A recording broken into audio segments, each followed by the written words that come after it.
Assalamualaikum warahmatullahi wabarakatuh. Halo semuanya, perkenalkan nama saya Rizka Tetrasa Putri dengan NIM 4012311112. Saya dari kelas 1D Fakultas Hukum. Hari ini saya akan menjelaskan 3 prinsip utama mengenai HAM yang dikemukakan oleh Rona Kasmit. Yang pertama, prinsip kesetaraan, yang kedua, prinsip diskriminasi, dan yang ketiga, kewajiban positif untuk melindungi hak-hak tertentu. Yang pertama, prinsip kesetaraan. Hak yang sangat fundamental dari hak asasi manusia kontemporer adalah ide yang meletakkan semua manusia terlahir bebas dan memiliki kesetaraan hak asasi manusia. Pada prinsip kesetaraan memiliki dua aspek, yaitu yang pertama definisi dan pengujian kesetaraan, dan yang kedua tindakan afirmasi atau diskriminasi positif. Saya akan membahas aspek yang pertama, yaitu definisi dan pengujian kesetaraan.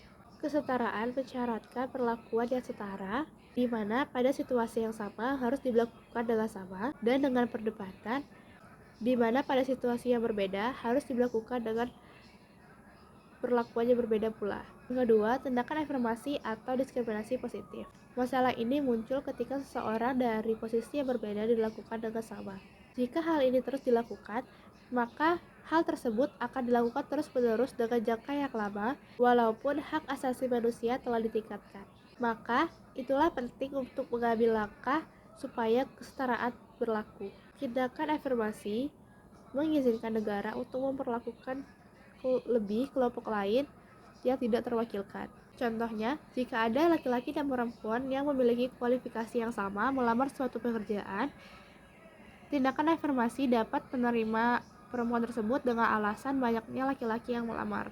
Contoh lain dapat dilihat pada pasal 4 CEDAW dan pasal 2 CERT. Tindakan afirmasi dilakukan jika tidak ada kesetaraan, namun jika kesetaraan sudah berlaku, maka tindakan afirmasi tersebut tidak berlaku lagi. Nah, saya akan masuk ke prinsip yang kedua, yaitu prinsip diskriminasi. Pelanggaran diskriminasi adalah hal yang sangat penting dalam prinsip kesetaraan. Jika kesetaraan telah berlaku, maka harusnya tidak ada tindakan diskriminasi yang terjadi, kecuali tindakan afirmasi untuk mencapai kesetaraan tersebut. Di dalam prinsip diskriminasi ada 3 aspek, yaitu 1. Definisi dan pengujian diskriminasi, yang kedua, diskriminasi langsung atau tidak langsung, dan yang ketiga, alasan diskriminasi. Yang pertama, definisi dan pengujian diskriminasi. Diskriminasi adalah kesenjangan perbedaan perlakuan yang seharusnya sama atau setara. Yang kedua, diskriminasi langsung atau tidak langsung. Diskriminasi langsung adalah tindakan yang membedakan seseorang dengan yang lain. Diskriminasi tidak langsung muncul ketika dampak hukum dalam praktek hukum merupakan tindakan diskriminasi, walaupun tujuannya tidak untuk diskriminasi.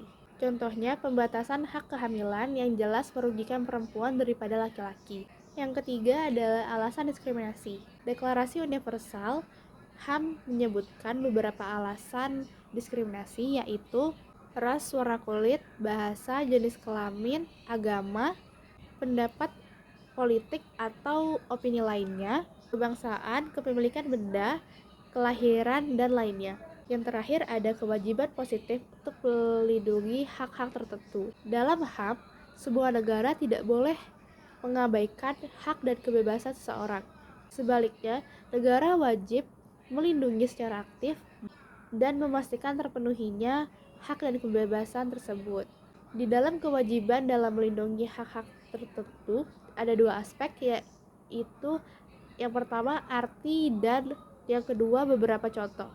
Yang pertama arti, sebuah negara wajib memberikan kebebasan dengan sedikit pembatas. Satu-satunya pembatas adalah suatu hal dalam hukum yang disebut pembatas-pembatas. Hak untuk hidup, negara tidak boleh memberikan pendekatan pasif. Negara wajib membuat hukum dan mengambil langkah untuk melindungi hak dan kebebasan secara positif yang diterima negara. Dan yang kedua, beberapa contoh. Contohnya, hak untuk hidup dan pelarangan penyiksaan. Negara tidak boleh mengikuti kesalahan negara lain yang melanggar hak untuk hidup atau melanggar larangan penyiksaan. Hal ini memunculkan masalah ketika pertimbangan negara untuk menolak mengakui status pengungsi, mendeportasi orang-orang non-nasional, maupun menyetujui permintaan ekstradisi. Segitu saja penjelasan saya mengenai 3 prinsip utama yang dikemukakan oleh Rona Kasmit. Jika ada kata-kata saya yang salah, saya meminta maaf. Billahi taufiq walhidayah. Wassalamualaikum warahmatullahi wabarakatuh. Terima kasih.